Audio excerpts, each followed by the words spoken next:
Gabonaises, Gabonais, mes chers compatriotes, l'année 2017 s'achève. En ma qualité de président de la République gabonaise, je suis heureux de m'adresser à vous pour vous présenter mes vœux, malgré les moments ô combien difficiles que vit la très grande majorité d'entre vous.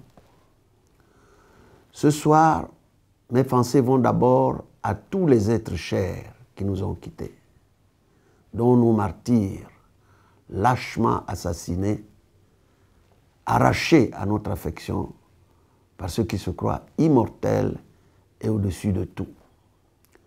Nous ne les oublierons jamais. Paix à leur âme. Aux malades parmi nous, à tous ceux qui souffrent dans leur chair et dans leur cœur, parce que seuls et sans recours, j'adresse mes souhaits de prompt rétablissement et leur apporte toute mon affection et mon soutien moral. Ma pensée va également aux nombreuses familles dont le quotidien est rendu difficile du fait de la gestion calamiteuse du pays par le pouvoir illégitime en place. Et plus particulièrement aux familles sinistrées à la suite des inondations. Bien entendu, je n'oublie pas non plus nos compatriotes injustement privés de liberté et qui depuis de longs mois croupissent sans jugement dans les geôles du régime. Mes chers compatriotes, au seuil du nouvel an, l'espoir d'une sortie définitivement de crise doit plus que jamais habiter chacune et chacun de nous. Cette sortie de crise, je la souhaite toujours pacifique. Je la veux pacifique parce que je suis fondamentalement attaché à la paix. Et je ne veux pas que notre beau pays connaisse les affres d'une guerre civile aux conséquences incalculables. Je la souhaite pacifique parce que vous ne m'avez pas élu président de la République gabonaise pour faire massacrer les Gabonais. En me conférant notre souveraineté, j'ai en retour le devoir de protéger la nation et tous ceux qui ont librement choisi le Gabon pour y vivre. Mais dites-vous bien qu'à l'impossible, nul n'est tenu. Face à des jusqu'au-boutistes assoiffés de sang et de larmes, que faire?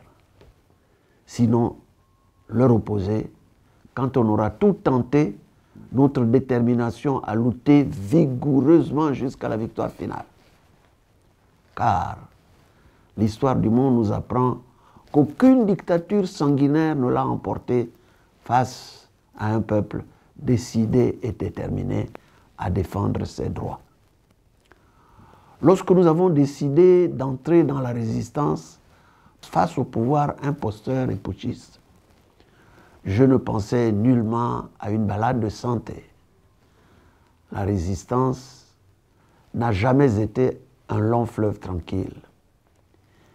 Il s'agit ici de briser les chaînes d'un système dont les ramifications sont plus profondes qu'on pourrait le croire.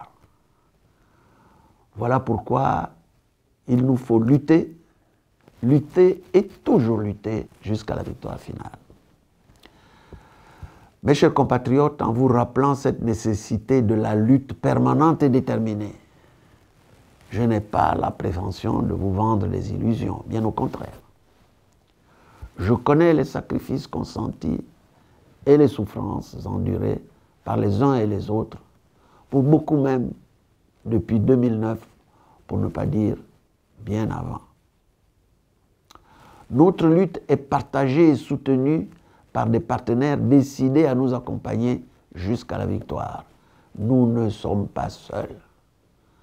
Ma conviction profonde que je souhaite vous partager ici et maintenant, c'est que nous ne sommes plus loin du but. Comme disent nos frères et sœurs ivoiriens, tout près n'est pas loin. Mais la résistance a un prix et un coût. Elle a surtout des exigences. L'une de ces exigences est de ne jamais céder à toutes les sirènes qui ont pour objectif de nous décourager et de s'aimer en permanence le doute. En dépit des trahisons et des doutes légitimes, je crois pouvoir dire que nous avons traversé ces étapes sans trop de dégâts. Je voudrais surtout vous exhorter à garder l'espoir, à rester concentré sur l'essentiel. L'essentiel pour moi, comme pour les résistants déterminés de l'intérieur de la diaspora, que je salue patriotiquement, c'est la reconnaissance de la souveraineté exprimée le 27 août 2016. C'est l'investiture de celui que vous avez majoritairement choisi dans les fonctions de président de la République et l'instauration de la nouvelle République. À ceux qui font fi de cette vérité, je leur demande d'ouvrir les yeux et d'observer les signes qui ne trompent pas. Ils savent parfaitement que depuis cette date, le Gabon est résolument rentré dans un cercle vertueux qu'il souhaite partager avec le monde moderne qui nous entoure, à savoir que c'est celui qui a remporté le plus grand nombre de suffrages à l'élection présidentielle du 27 août 2016 qui exerce le pouvoir suprême. Et cette élection historique ne sera derrière nous que lorsque cette vérité sera rétablie. Nous ne le voulons pas par simple obsession. Il s'agit d'une nécessité des temps modernes.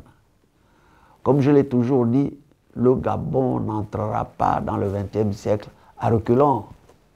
Cette nécessité, c'est aussi un défi pour la communauté internationale, qui ne peut et ne doit pas continuer à céder aux caprices d'un enfant gâté qui se croit tout permis en arguant le monde entier, en faisant massacrer impunément le peuple souverain pour le simple profit et plaisir enfantin de jouir d'un pouvoir honteusement usurpé.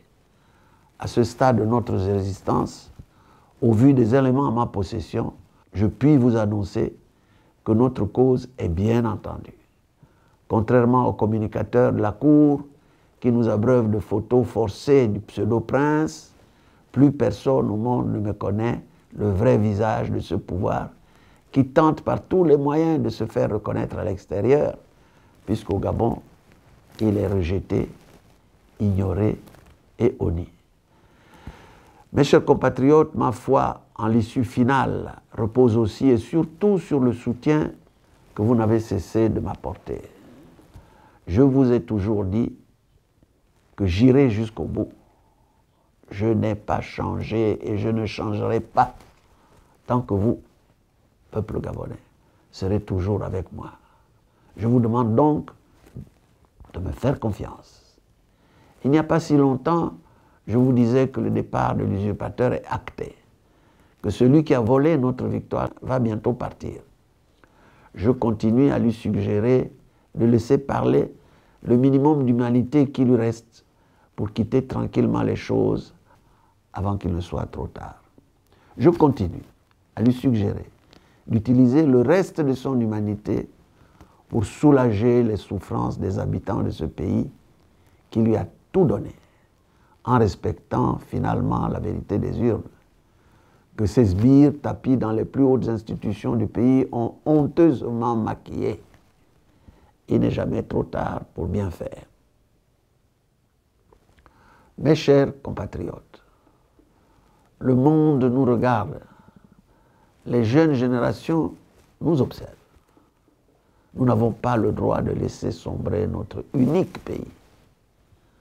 Ensemble, mes chers compatriotes, rentrons dans le nouvel an qui arrive, conscients des défis qui nous attendent lorsque nous serons aux affaires. Ils sont énormes. Il ne s'agira pas seulement pour nous de récupérer la victoire volée.